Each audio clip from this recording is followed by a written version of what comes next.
వంగవీటి రాధాకు కీలక పదవి దక్కబోతోందా?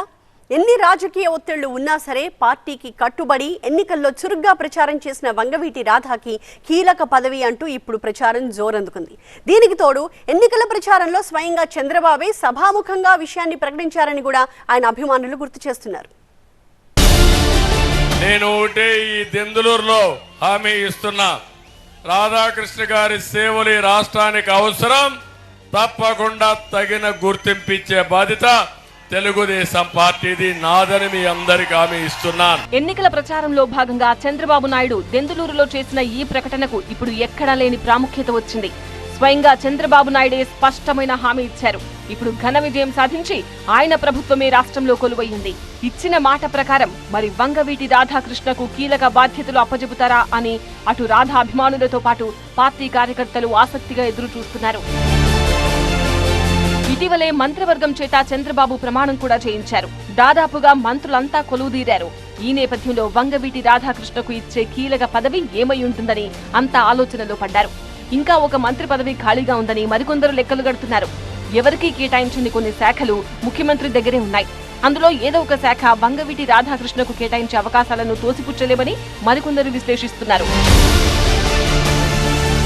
ఒకవేళ మంత్రి పదవి ఇవ్వాలనుకుంటే ఎమ్మెల్సీగా రాధాకృష్ణకు అవకాశం ఇవ్వొచ్చన్న ఊహాగానాలు కూడా వినిపిస్తున్నాయి. ఎమ్మెల్యే కోటాలో 2 ఎమ్మెల్సీ స్థానాలు ఖాళీగా ఉన్నాయి. వాటికి జూలై 12న ఎన్నికలు జరగబోతున్నాయి.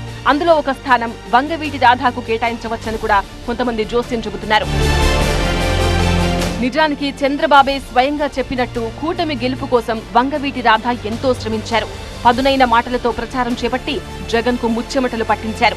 ముఖ్యమంత్రి జగన్ బటన్ నొక్కి నొక్కి అలసిపోయారని, మే 13న మనమంతా బటన్ నొక్కి ఆయన్ను పంపిద్దామని వంగవీటి రాధ ఇచ్చిన పిలుపు సోషల్ మీడియాలో తెగ వైరల్ అయింది. ఎన్డీఏ కూటమికి చెందిన కాపు నేతల సమావేశంలో రాధ ఈ పంచ్ డైలాగ్ విసిరారు. కూటమి అభ్యర్థుల గెలుపు కోసం పనిచేయాలని ఈ సమావేశంలో రాధ నిర్ణయించారు.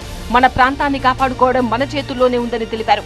కులాన్ని స్వార్థం కోసం వాడుకుని పదవులు పొందితే కొంతకాలమే ఉంటుందని, వంగవీటి రంగా మాత్రం ప్రజల కోసం నిలబడడం వల్లే ప్రజల గుండెల్లో ఇంకా ఉన్నారని రాధా చెప్పుకొచ్చారు. రంగా తనయుడుగా రాజకీయాల్లోకి ఎంట్రీ ఇచ్చిన రాధాకృష్ణ రాజకీయాల్లో పెద్దగా సక్సెస్ సాధించలేకపోయారు. 2004లో మొదటిసారి ఎమ్మెల్యేగా గెలిచిన రాధ దానితోనే సరిపెట్టుకోవాల్సి వచ్చింది.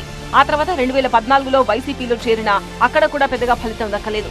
మళ్లీ కొద్ది రోజులకే వైసీపీతో విభేదించి అనూహ్యంగా 2019 ఎన్నికల ముందే టీడీపీలో చేరారు. కానీ ఆ ఎన్నికల్లో పోటీ చేసే అవకాశం దక్కలేదు. 2024 ఎన్నికల్లో కూడా అక్కడ సీటు ఇక్కడ సీటు అంటూ ప్రచారం జరిగినప్పటికీ పోటీ చేసే అవకాశం మాత్రం దక్కలేదు. అయినా కూటమి తరఫున ప్రచారంలో చురుగ్గా పాల్గొన్నారు.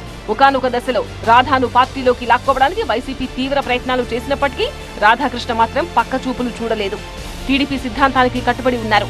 కోస్తాలో కూటమి ఘన విజయంలో వంగవీటి రాధా పాత్ర చాలా ఉంది. అందుకే ఆయనకు ఈ ప్రభుత్వంలో కీలక పదవి దక్కే అవకాశం ఉందని చర్చలు జోరందుకున్నాయి. ఆయన వర్గం కూడా ఏదో ఒక పదవి దక్కకపోతుందా అని గంపెడాసలు పెట్టుకుంది.